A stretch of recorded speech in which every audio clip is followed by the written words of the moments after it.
Just a Job is the podcast for the modern woman to redefine what success looks like. We highlight real women and their real stories. Hi, everybody. Welcome back to Just a Job. It's your girls, Ellen and Sarah, and we are excited to bring our one-on-one with you. We want to have a really fun episode. It'll be light, cheery. We figured we needed some of this in our lives. For our episode today, we're going to share some fun and embarrassing workplace stories because it happens to all of us. Ellen was giving me a little bit of a beginning to one of the stories, so I don't know how we kick things off. I feel like you just have to share stories like this where it's like, things happen, embarrassing things happen at work. They happen to everyone. And again, we just want something light and funny and to just giggle. So when we were talking about topics for this, I was like, okay, great, embarrassing work stories. Then this is the first one that came to mind, which Toby, if you're listening, you were a part of this one. So thank you. And this was at the healthcare and technology startup that I worked for, which was like my first in-office job. Mm-hmm. And I started remote and then slowly transitioned into going to the office more frequently. So like really my first full-time office job. And I remember I wore these black kind of like straight leg, tighter black work pants. And I was in a meeting and afterwards Toby goes, "You have like something is wrong with your pants. It's like really lumpy." And I looked and I was like, "Oh yeah, that does look weird. I don't know what that is." Like, And so I went to the bathroom and I found, in your laundry when like your socks stick to things. Well, I had brought an extra thong with me to work that day on the inside of my pants. And so I was like, "Oh, wonderful." And so I'd like shove it in my pocket and then go back to my desk and then try to discreetly put it into my work bag. Again, thank God it was just Toby. And like, I think it was earlier in the day, but I was like, oh God. Or it wasn't on the outside of my pants. That would have been so much worse. Yeah. Or it wasn't like on your calf and with enough walking, it like worked its way out of your pants because that would be awful. That would be like, that is like a story that would keep me up at night and make me feel like I would be able to sleep. Oh gosh. So Oh my God. funny. And Thank God it was back, Toby and not like somebody that was like a male counterpart or something. Because right. you'd be like, That oh, would been no. Certainly can't do that. Okay. What was the first one that came to mind for you? I was thinking about when I was an intern. I interned at a nonprofit, and for the summer, that was the first internship I had. I was 19, and I think it was kind of like, just do whatever you need to do. And I remember I was sending out these mailers for an upcoming event, and they had all of the emails in Excel, and it was a formula, I remember, and you had to like make sure the formula was right. So then when you print the stickers that has everyone's like name, address, everything, it needed to be this correct format. Yeah, I think I printed like 500 sheets incorrectly.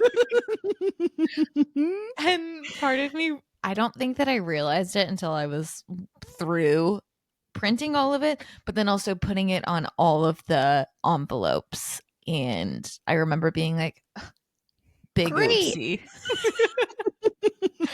Here's this we got some extra paper. We got something to shred. Like, here's this nonprofit, and this bozo intern can't figure out how to make money go smoothly. But anyways, you live and you learn. And you can look back and laugh. And thankfully, it's not like a life-altering, career-altering job. Okay, well, in the moment, it probably felt that way. Because oh God, like, and you get so hot and sweaty, and you're like, this is it. This is how I get fired. Like, I literally couldn't even do something that a toddler could do. Okay. I didn't even think of this story earlier, but the printing made me think of this. Yeah. And this is so my fault. When I was working for Intuit, we had a consulting team on the project that I was on, and we were doing like a big in-person workshop. Like literally 50 people were going to be at this all-day, 2-day workshop. And so I was working with this other gal to like make sure the room was all blocked off, and they had like, to the nines. Everything was so nice and organized, and very formal. We got to like pick out a menu for lunch and snacks and blah, blah, blah. So I was like, I'm going to nail it. And this is my first one. I was like, I'm going to nail this out of the park. Like, this is going to be so good. And so I had the idea to print out name tags for everyone because there was so many people, a lot of these people had never met before and were from different companies. And so I would put the company logo next to the person's name. I printed out probably 40 something incorrect Intuit logos for this workshop. They were wrong. They were the old logo that had been retired like literally 5 years before. And I'm 99% sure I got them correctly off of the marketing page. Certainly did not. And so I got there early, set all the name tags up. Like, again, I'm in my head, I'm like, I nailed this. Like, this is so great. And my boss comes in and she goes, this is the wrong logo. And then I was like, I didn't have the time to go back through and fix them. And so everyone coming in, they're like, who printed these? This is the wrong logo. Who did this? And I just like couldn't bring myself to be like, it was me. I'm so sorry. I felt like such an idiot. Like I should have checked, absolutely. But I was like, Yeah. and even still, I think back on it and it kind of haunts me a little bit. I'm like, way to make an impact, Ellen. Way Yeah. to make an entrance. Good job. Especially because you had the best intentions and you're like, I'm going to make a mark with this.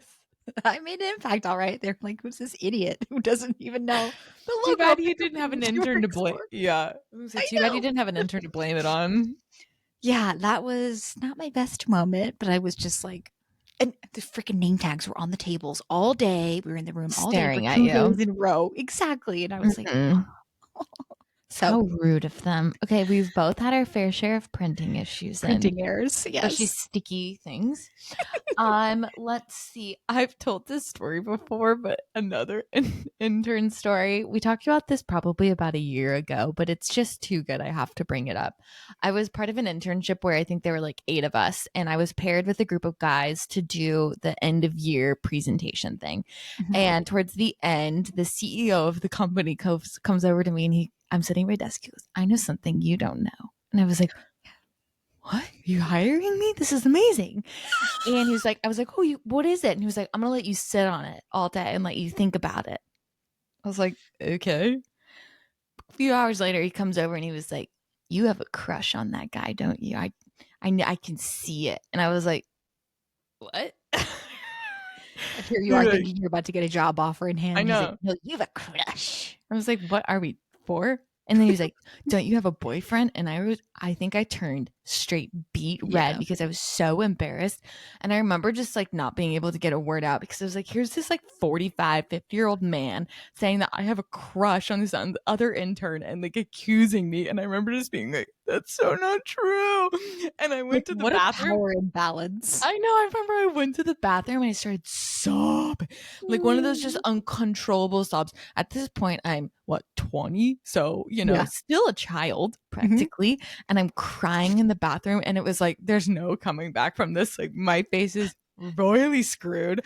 I just am so red and so embarrassed. And I went up to my boss and I was like, my grandma's sick. Can I go home?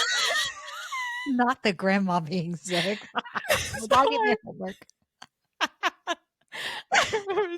I have to get home. My grandma is sick. I have to leave right now. Goodbye. I never addressed it. Just held on to it. Oh my god. Oh, that's Yeah, I know. like, see, what a power imbalance. But like, I know. you know It's like what? Crying at work, gross. everyone's got to do it. You got to get it out of your system. Yeah. Happens to the best of us, right? I guess we had this is not embarrassing, but a relatable moment when we were starting our jobs right around the same time, like May of last year. And we would like text each other. It was like, I went to the bathroom and cried today. Literally. Or we would be like, we have no idea what we are doing. Oh my god, the amount of times I was like, I think everybody hates me here. They don't even know my name. I'm just gonna go to the bathroom and cry. Or you would text me something and be like, this happened. Is this normal? And I'm like, no, no, it is not. You should ask someone about that. I remember there was like a team lunch and literally everybody got invited except Everybody got invited except for me. And I remember somebody came over and was like, "Oh, there's food in there if you want it." I was like, "Great." I didn't get the invite. And I walked in, there was literally no food. It was like tacos and there was like shredded lettuce left. I was like, fucking cool.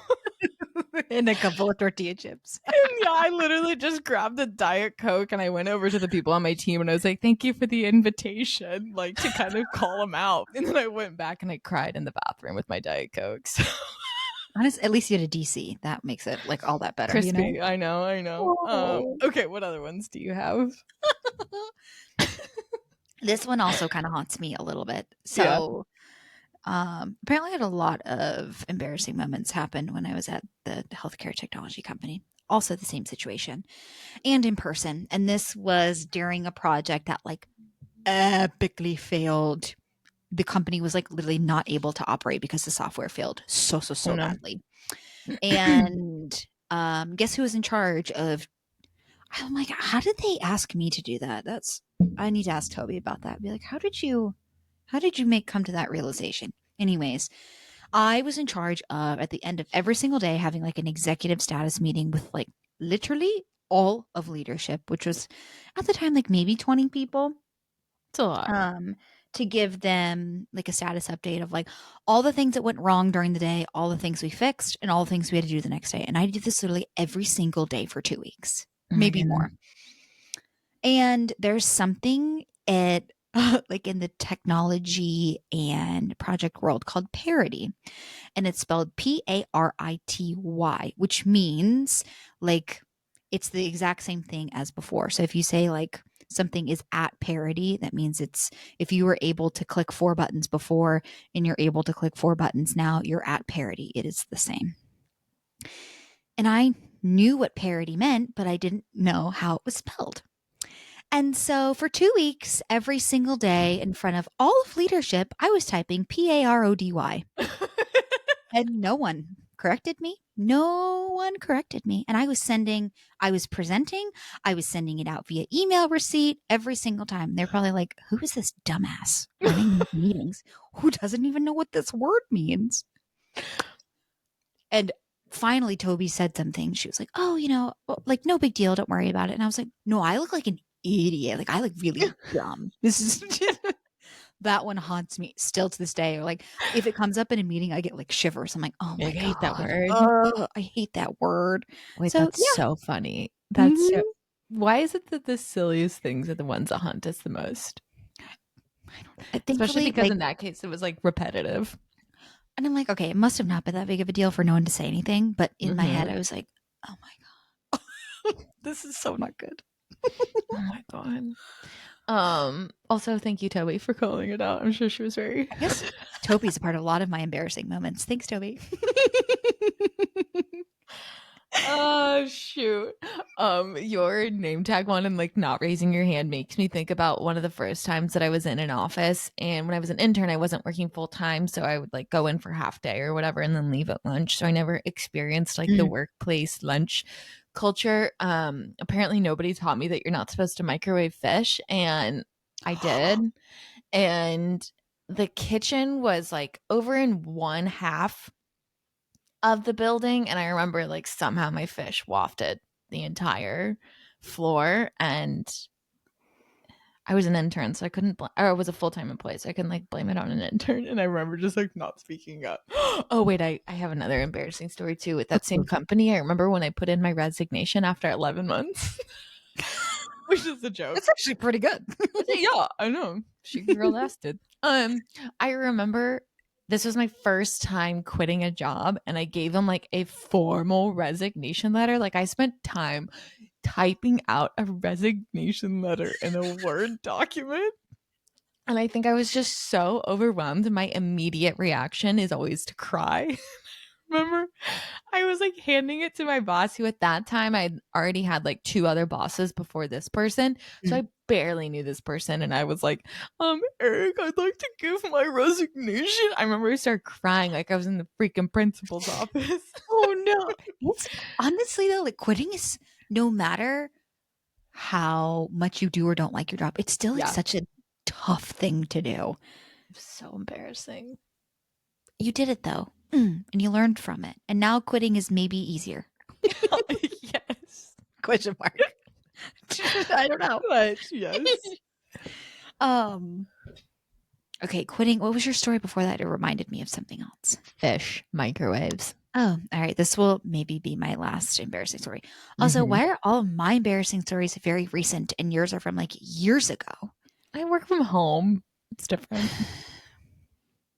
I'm kind of having a little self reflection over here about that. Anyways, the company I currently work for, I've been there for 4 months, maybe give or take. So I'm still quite new. And one of my recent trips to Kansas City, this also involves Toby. What the hell? Oh my God. I needed to tell her to listen to this episode. She'll die. So Toby and I went out to dinner at the restaurant that's attached to the Crossroads Hotel, which is like a nicer Italian restaurant, like delicious food. And we didn't know this, but it's meant to be family style. And so I got like literally a mountain of pasta. She's vegetarian, so she couldn't have mine. And I was like, you eat your food. So I got this mountain of pasta, didn't finish it all. And like, at nicer restaurants, they'll wrap your food for you. They wrapped my food for me, brought it back, and I was like, perfect. I have lunch for tomorrow for work. Went back to my hotel, put my food in the fridge. Next morning, took food out of the fridge, go to work, put food back in the fridge. Lunchtime comes around. I just take it out of the work fridge. It's literally in like a cardboard box, like a normal takeout container. And I put it in the microwave. And it's lunchtime on a mainly in office, and the lunchroom's full. There are 4 microwaves. That's how many people are on this floor, just for context. And so I put the food in the microwave and kind of like go off to the side. And I hear someone say, Jesus Christ, it's on fire. And so I turn and look, and there are flames in the microwave. And I was like, like what? I have a cardboard box and pasta. Like something is on fire. And so I try to open it, smoke pours out of the microwave. And I was like, nope, I'm just going to close that and wait for the smoke to die down. And so then I was like, okay, I have to like put a note on the microwave so that people don't open it. So I put a note on the microwave, and then I just grabbed my laptop and brought it into the break room because I was like, oh, it's going to be a while, but I still have to get my pasta. And so I kind of like work for a while and then try to check, and it's still like so much smoke Like is still coming out. policing the microwave. I really am. I'm like, don't use that one. And so I finally, and it smelled so bad, so bad. And so finally, like the smoke had cleared. I get my food out of the microwave, and it had been wrapped in tinfoil. The restaurant had wrapped it in Does tinfoil, that? lit, and I didn't think to check. Like, No. again, who does that? And so, and there was a hole burned in the side of the container. Mm. The pasta tasted like shit, so I threw it out and ordered Jimmy John's anyways. I was like, I texted my like my family group chat, and I was like, well, I almost burned down my office building today. That's step in the right direction for me. Oh my I god. was so embarrassed. So yeah, I won't be doing that again. A lot of lost soldiers that day. Your pasta, the microwave, My your dignity. ego. Exactly. And I saw the funny thing is the woman who said, Jesus Christ, it's on fire. She works on the service desk team, and she was helping me like set up my work phone or something. And she goes, she literally teams me this. Did you ever figure out why your food was on fire? And I was like, I'm so glad you remembered. One, you remember that. And two, you knew that that was me. You're the girl with the food on fire. Yep. And I was like, it was extra embarrassing because I was like, I am a conscious adult, and I know that you cannot put tinfoil in the microwave. But you I didn't want know there was everyone to know tinfoil. that. That's the yeah. But yeah, I microwave tinfoil. So again, won't be doing that anymore. Oh my god, All this done. has been a very delightful conversation. I needed some giggles. And candidly, as we were talking about topics for the one-on-one, I was like, I have a lot of bitching in mind currently, and I need to find something that is more exciting and fun to talk about. And this certainly was. This certainly was. A I fun would walk down memory lane. I know. Hopefully everybody got a giggle. And when I'm listening to this and editing it, I'm sure I will continue to giggle. So everybody enjoy your Monday. Have a wonderful week. And remember, at the end of the day, it's literally just a job. We'll see you.